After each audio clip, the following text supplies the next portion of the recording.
Hello friends, welcome back to another video. आज हम अपने इस वीडियो में पतले लेंस के लिए फोकस दूरी का सूत्र निगमित करने वाले हैं। जैसा कि आप इस श्रृंखला का पहला वीडियो आप देख चुके होंगे जिसमें हमने फोकस दूरी, लेंसों की फोकस दूरी का सूत्र निगमित किया गया 1/f बराबर 1/u माइनस 1/v। यदि आपने हमारा पहला वीडियो नहीं देखा है तो डिस्क्रिप्शन में हम उसकी लिंक दे देंगे, आप उसको बखूबी देख लीजिएगा। ये परीक्षा की दृष्टि से अत्यंत महत्वपूर्ण प्रश्न होता है कि सूत्र का निगमन करिए लेंस के लिए, पतले लेंस की फोकस दूरी के लिए। तो आप यदि हमारे चैनल पर नए हैं तो चैनल को सब्सक्राइब कर लीजिए ताकि अगली नई आने वाली वीडियो की नोटिफिकेशन तत्काल आप तक पहुंच सके और आप हमारा वीडियो सबसे पहले देख सकें। सारे प्रश्न जो भी अभी हम चर्चा कर रहे हैं वो परीक्षा की दृष्टि से बहुत ही महत्वपूर्ण है। ऑल बोर्ड्स एग्जाम में इन प्रश्नों को पूछा जाता है। बोर्ड्स एग्जाम के साथ साथ इंजीनियरिंग कंपटीशन एग्जाम में भी ऐसे सवाल पूछे जा सकते हैं। तो आइए अपने वीडियो को शुरू करते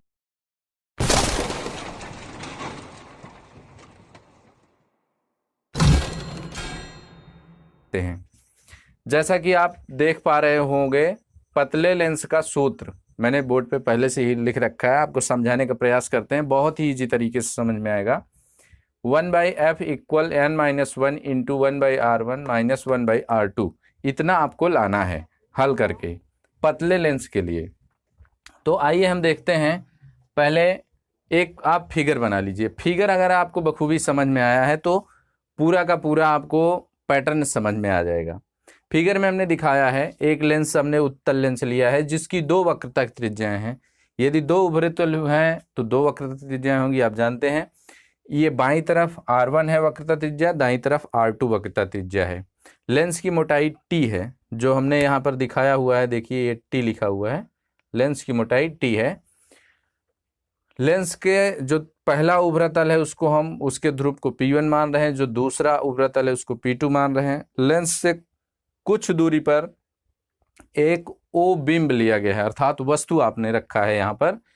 यहाँ से आपको जो प्रकाश किरण चल रही है आके लेंस पे पड़ती है और इससे निकलकर, देखो पारदर्शी माध्यम है लेंस, तो इससे निकलकर देखिए वायु से कांच में गई, कांच से निकल के फिर वायु में गई, तो जो निकल कर जाएगी तो उसका प्रतिबिंब वस्तु O का बिंब जो है वो O का प्रतिबिंब I' पर बनेगा।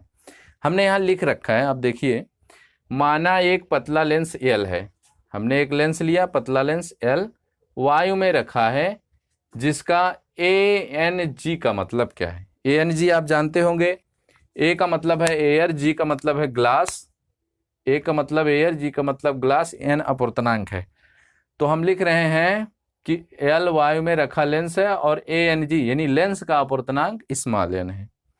किसके सापेक्ष? वायु के सापेक्ष। ANG का मतलब है एयर सापेक्ष ग्लास, एयर सापेक्ष ग्लास, तो ANG बराबर n है।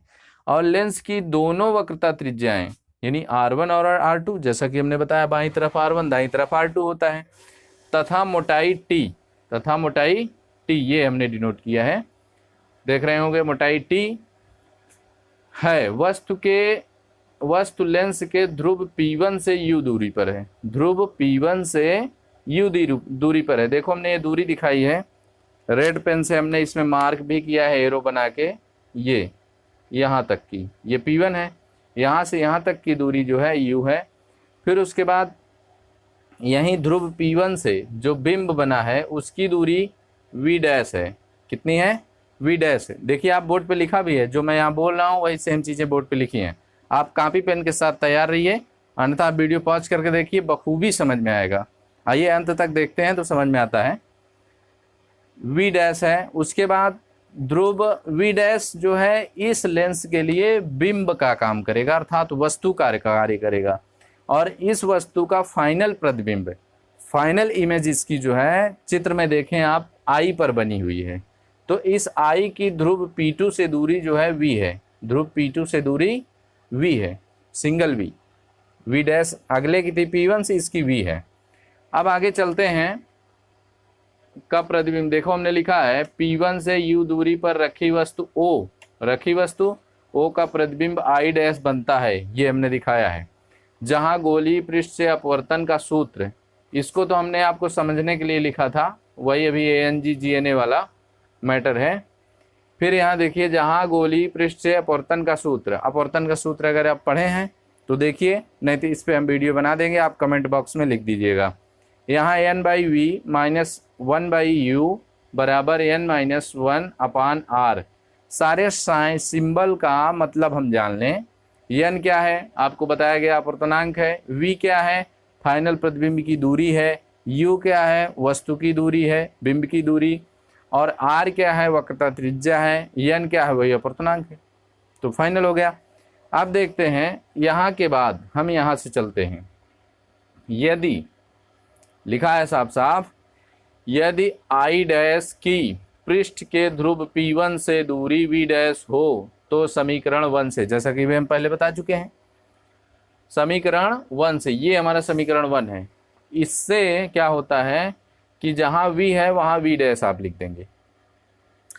Simple, no confusion. पहले आप वस्तु के लिए जो बिंब बन रहा है उसकी दूरी को आप यहाँ V की जगह V डैश लिख दे रहे हैं, और 1/u है, 1/u पड़ा है, ठीक है। फिर n-1 इधर है, और दूरी इधर वाली वक्रता त्रिज्या r1 माने हैं, तो आप इधर वाला r1 रख दीजिए, r की जगह r1 रख दीजिए। हो गया हमारा ये दूसरा समीकरण बन गया, इसको चेंज करने के बाद, ठीक। अब हमने बताया जो आपका I2 है, चित्र में आप देखिए I2, ये I डैश है, सॉरी I डैश है, उसकी P2 से दूरी, आप यहाँ से दूरी निकालेंगे। कहाँ से, ये हमारा P2 है। अगर P2 से दूरी निकालोगे भाई तो क्या होगा, आप P1 से दूरी इसकी तो V डैश लिए हो, यहाँ से यहाँ तक की दूरी V डैश है, ये एरो करके हमने दिखाया है। लेकिन P2 से निकालोगे तो जो लेंस की मोटाई है V डैश से घट जाएगी, लेंस की मोटाई V डैश से माइनस कर देंगे।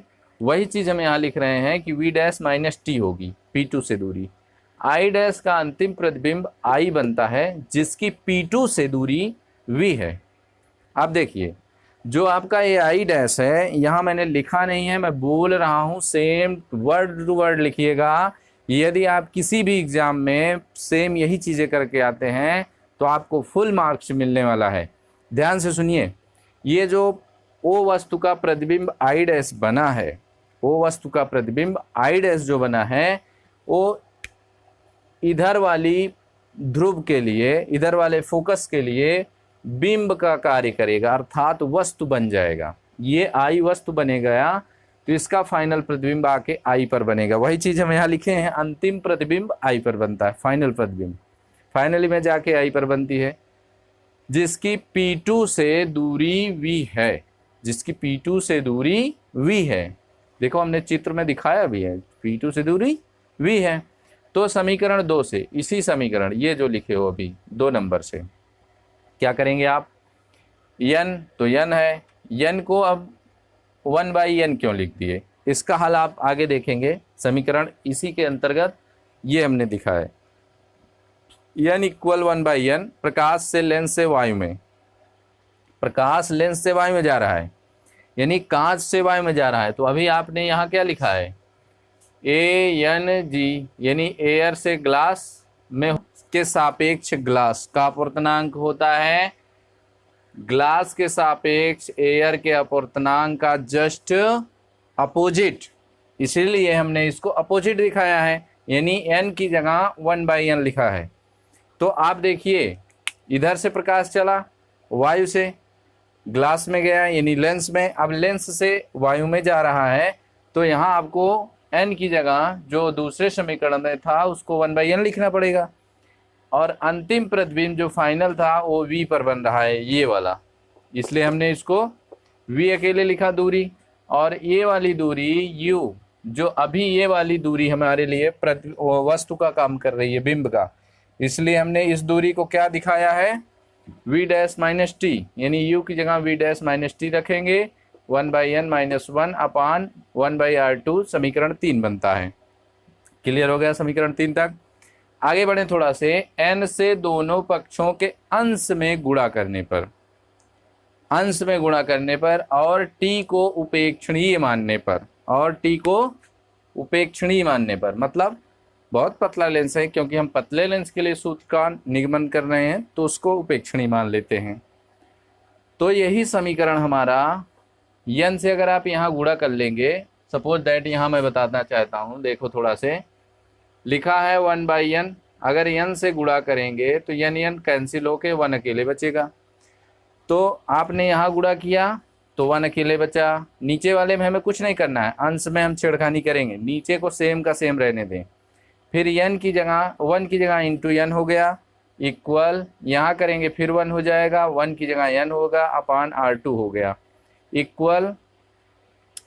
इक्वल जो है ये वाला आपका माइनस, यही चीज़ आप माइनस उधर ले जाएंगे तो -1 अपान R2 समीकरण 4 बन गया।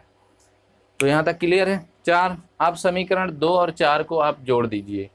2 और 4 को देखें, 2 और 4 को जोड़ने के बाद क्या आता है, यदि आप लोग लिख लिए हो तो इसको हम इरेज करते हैं, यही समझा रहे हैं।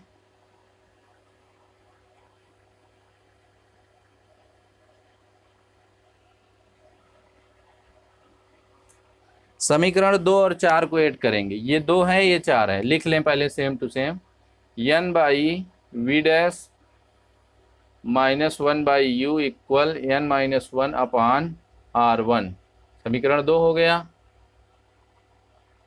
और समीकरण 4 है 1/v minus n/v dash equal ये वाला -n-1 अपान R2, ये समीकरण आपका 4 है। जब आप जोड़ रहे हैं तो देख रहे हैं ये जो चीज़ है माइनस में, वही ये चीज़ प्लस में, ये कैंसिल हो गया, बचता है आपका 1/v माइनस 1/u, क्लियर। उसके बाद इक्वल, इसमें से n-1 कॉमन है, इसको कॉमन रख लेते हैं, यहाँ आपका बचता है 1/R1, यहाँ -1/R2 बचता है। तो ये चीज़ें यहाँ हम प्राप्त कर ली हैं, वही चीज़ लिखी है जो ऊपर आया है, जोड़ने के बाद आपको जोड़ के हम दिखा दिए। अब इसको इरेज करके आपको आगे बताना चाहेंगे, बहुत ही सिंपल तरीके से आप देखेंगे कि आ गया है इसका। इसके बाद आपको कुछ नहीं करना है, लिखेंगे कि जब वस्तु अनंत पर हो तो u डैश अनंत, यानी वस्तु बिंब की दूरी है अनंत ले लिए, प्रतिबिंब फोकस पर बनेगा। आपने प्रतिबिंब बनने की क्रिया विधि देखी होगी, जब वस्तु अनंत पर होती है तो उसका प्रतिबिंब फोकस पर ही बनता है। तो v की जगह फोकस, ये प्रतिबिंब की दूरी है, इसको हम फोकस लिख दिए। अतः जहाँ v था इस समीकरण में वहाँ f रखेंगे, जहाँ u था अनंत रखेंगे, सेम टू सेम हम उतार दिए हैं। इसका मतलब पूरे का पूरा 0 होगा, जो आपका ये लिखा है इसका मतलब पूरा 0 है। 1/f बराबर n-1 1/R1 माइनस 1/R2, यही हम लेके चले थे पतले लेंस के लिए सूत्र का निगमन करने के लिए, क्लियर हो गया। तो देखा ना आपने, बहुत ही सिंपल था। इस प्रकार के नए नए सूत्रों जो कि प्रकाशिकी से संबंधित हैं, किसी भी बोर्ड एग्ज़ाम या किसी भी कंपटीशन एग्ज़ाम में पूछे जाते हैं। तो आशा है आपको ये प्रकरण समझ में आया होगा। यदि आपको समझ में आया है तो वीडियो को लाइक और शेयर करना मत भूलिए, और चैनल पर नए हैं तो चैनल को सब्सक्राइब कर लिए। मिलते हैं अगले वीडियो में।